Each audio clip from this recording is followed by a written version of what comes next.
I'm Julia, and we are doing an Audacy check-in with one of my favorite people, Charlie Puth. How are you? I'm good. Hello. Hello. Well, really quick, before we dive into the new music, I always want to get your take on new music. How are you feeling about the new Beyonce? Oh, I actually like I'm I'm an audio nerd, and I got really excited when I heard it yesterday with the Korg M1 piano. That's the very dancey piano that you hear in there, like dun, dun, dun, dun, dun, dun, dun, dun. It's the same piano used on Madonna's Vogue. Pretty much like Too Limited, every dance record out of 89 to about 95 was loaded with the Korg M1. And it was really nice hearing a record that came out in 2022 with that really vintage piano on it. So I got really excited about that. See, I knew this was going to be educational for me. It's always educational when you're with me. Yeah. Well, congrats on the success of Light Switch. Hilarious has been on constant rotation in my house. And now you have your next single, Left and Right, and you've got the most incredible feature on it. Tell me about it. So I have joined forces with a very, very talented vocalist out of the group BTS out of Korea named Jungkook. And I'm just speaking like no one's ever heard of him before. We're BTS. Heard of them? Heard of them. And I'm very excited because we definitely have some musical chemistry. We've been performing. We did one performance 4 years ago, and we've always just kind of shouted each other out on social media. And just I appreciate his music, and I think he appreciates mine as well. So the collaboration just felt the most natural. It wasn't like two labels got together and were like, let's put this together. I just wrote him. It was like, I have this idea, and I think that you're the only person who could really pull it off. And he sent back a perfect vocal. I love when artists send back perfect vocals. Yeah, I had that in my notes because I saw you say that on TikTok, and I want to ask like what that means. Does it mean like all in like one take? Like, well, I texted him after he said that he would do it, and I'm like, oh my gosh, thank you. I'm so excited to hear your spin on it.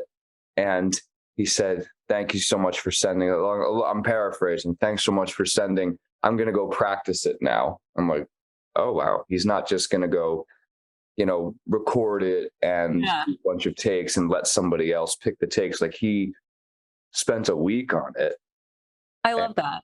And then sent it back to me, and it was a miraculously perfect vocal. I was very impressed, and it takes a lot to impress me. What have you learned about music from K-pop in general?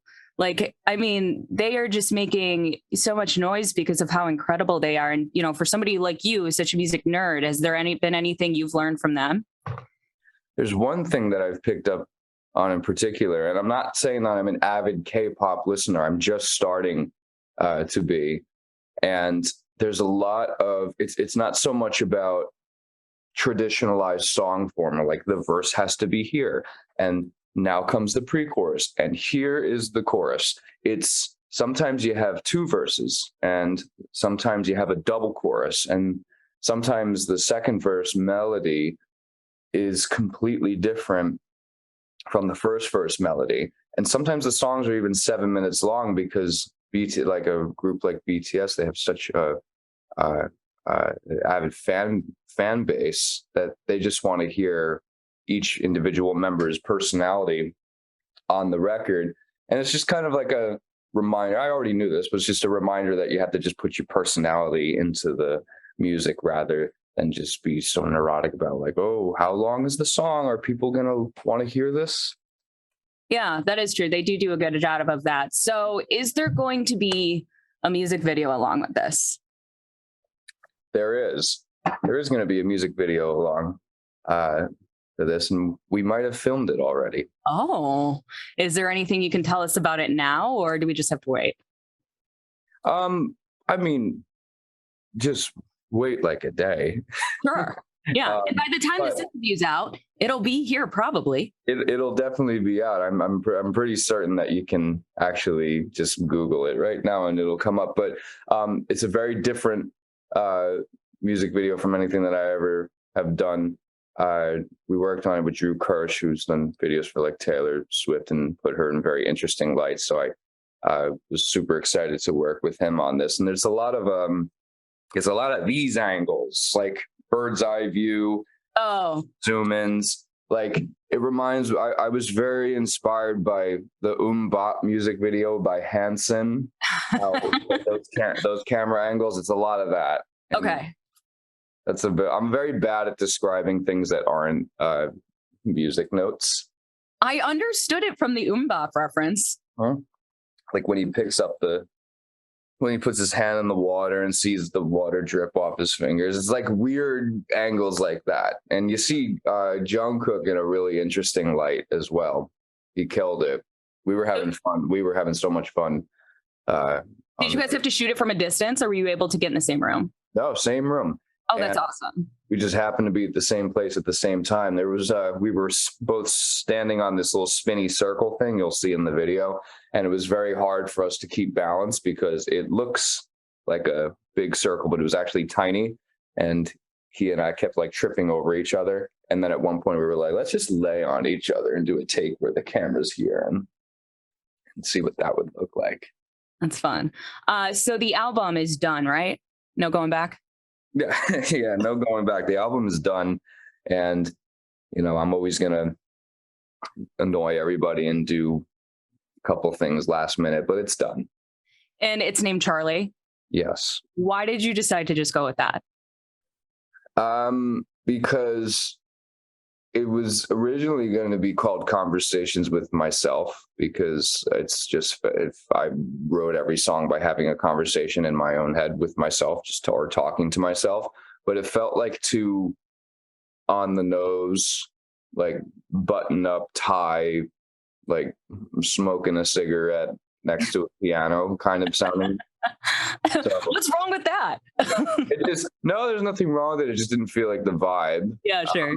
And this music is it's just an extension of me, so much of anything I've ever put out before, that it just felt really natural. Just naming it after myself.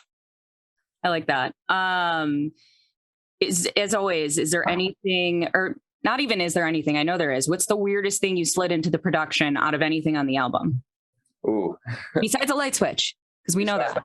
Light switch is a pretty weird one. I'm so happy that people are still approaching me on the streets, screaming those lyrics to me. I asked for it. I did ask for it. I think I rubbed two pieces of computer paper together to. Okay, yeah. It's a pre-shifted clap against the snare. That means like if the snares, and I did this, that means I placed a little clap before the snare and it goes. It kind of sounds like multiple people are clapping, but it's just me. And then I kind of added some. I can do this right now. It's just like almost like. Huh. It adds texture. So instead of it being, I don't know. That's just some you stuff. It's just, no one will give a fucking shit except me. Hey, it'll sound good in the end. That's all that matters. Thanks so much for chatting as always. It's a pleasure. So excited about the new song. Thank you. It's always so good to see you. You as well. And I'm excited to hopefully talk to you once again once the album's out. You will. And are we going to know when that's coming out soon? Yes. Okay. I won't bug you about any more about that. All right. Thanks, Charlie. Have a good rest of your day. Thank you. You too. Always good to talk to you.